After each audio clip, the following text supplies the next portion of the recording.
I'm here in Lahore, Pakistan for the International Management Research Conference, and this year the theme of the conference is actually to focus on the impact of climate change, not just here in Pakistan but throughout the world.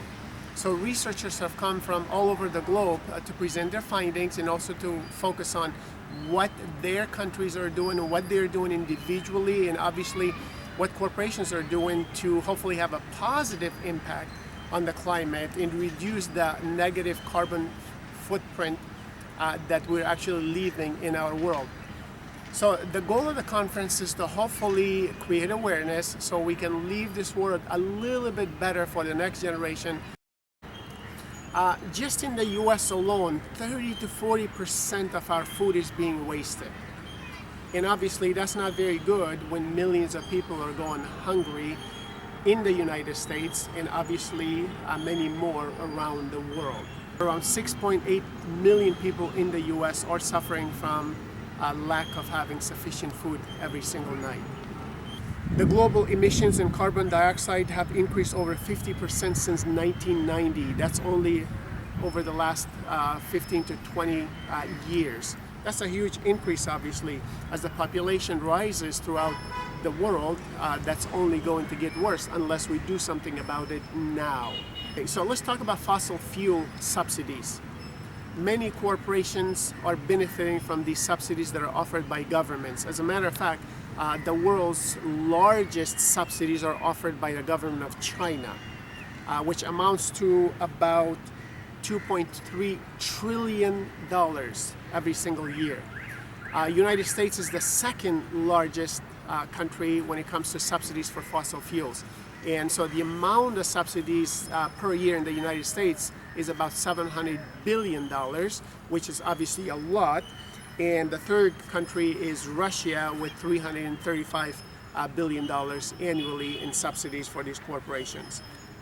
Corporations are encouraged to leave the fossil fuels where they are currently, underground. That's where they belong. So in this case, we need some standards and regulations that they must follow. We need standards and regulations that can be enforced and inspected on a regular basis. So when it comes to enforcing these laws and regulating, obviously, the emission controls for corporations, here's some numbers to look at. 200 of the most politically connected companies in the US over the last 5 years have spent over $5.8 billion in their lobbying activities to obviously encourage politicians to provide tax incentives. During the same 5-year period, these 200 companies have benefited over $4.4 trillion in tax benefits. Tax benefits that unfortunately are our money, the taxpayers' money. So we really have to make sure that we remove these fossil fuel subsidies for these corporations. Now, when it comes to the way forward, one of the things we need to focus on is sustainability. And according to the United Nations, today it would be implausible for any global company to exclude sustainability from its agenda. The only way to predict the future is to shape it. If we don't start working on it now, obviously soon it will be too late. So sustainability, making long-term decisions for value creation and obviously reversing the negative impact of climate change. Here's the definition again. It's basically a company taking a long-term perspective in creating value in financial, economic, legal, ethical, social, and environmental terms. So that's something obviously we all can integrate into our organizational processes to make sure we have sustainability included as part of our operations for efficiency and obviously effectiveness. Furthermore, United Nations has declared that sustainable development is development that meets the needs of the present without compromising the ability of the future generations to meet their own needs.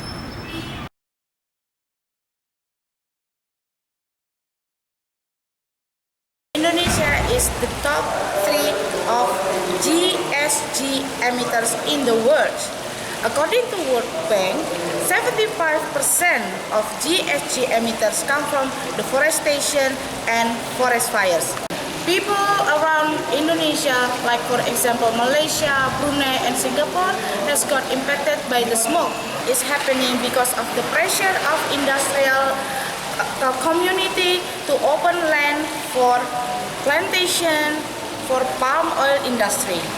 And forest fires is because they want to open the land, they have to burn the forest before they can open the land. Well, Indonesia will get a lot of big impact due to the climate change. For example, the sea level will be increased, food security will be threatened by the climate change, and the level of health risk will be increased significantly due to climate change. What Indonesia can do? Well, Indonesian government signed Kyoto Protocol in 2007. However, the law enforcement to establish this law is very weak. In relation to forest fires, Indonesia is facing the biggest problem in the last decade. This year, Indonesia has been blamed by Malaysia, Singapore, and other neighbor countries as a contributor in the forest fires, and the smoke is spread everywhere. In some part, yes, it's getting worse in relation to the deforestation and forest fires. But at some part, there is a significant increase, or maybe it's getting better. Indonesian government, through the Ministry of Fishery, is highly committed to run the program of coral reef plantation. Although Indonesia has established Indonesia Green Economy Model, however, the model just only has been testing in the 2 provinces out of 33 provinces in Indonesia. Well, again, the question has to be asked to Indonesian government: are they really serious, or are they really adequately preparing for the climate change? Hence, we can conclude there is a lot of job to do in Indonesia. First of all, there is a need of dissemination of promoting climate change and green economy in Indonesia. The question is, who will do it? And what kind of right message to the Indonesian people? Well, it has to be done though. Thank you.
thank you very much, and I hope more specifically you integrate sustainability suggestions into your daily behaviors to save the environment. Recycling, reusing, renewing, and obviously respecting the environment are little things that we can do at the individual level. We can do obviously many things at a group level by brainstorming in our corporations for efficiency and recycling. And finally, we can always make recommendations to make our processes a little bit more efficient and perhaps more environmentally friendly. Good luck.